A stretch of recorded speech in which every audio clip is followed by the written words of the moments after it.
এই যে আমাদের রনি ভাই নিজের কারখানায় নিজেই কাজ করতেছে দেখেন।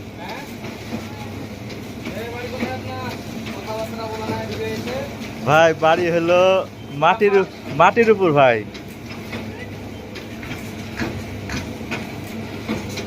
নিজের কারখানায় নিজেই কাজ করতেছে দেখেন।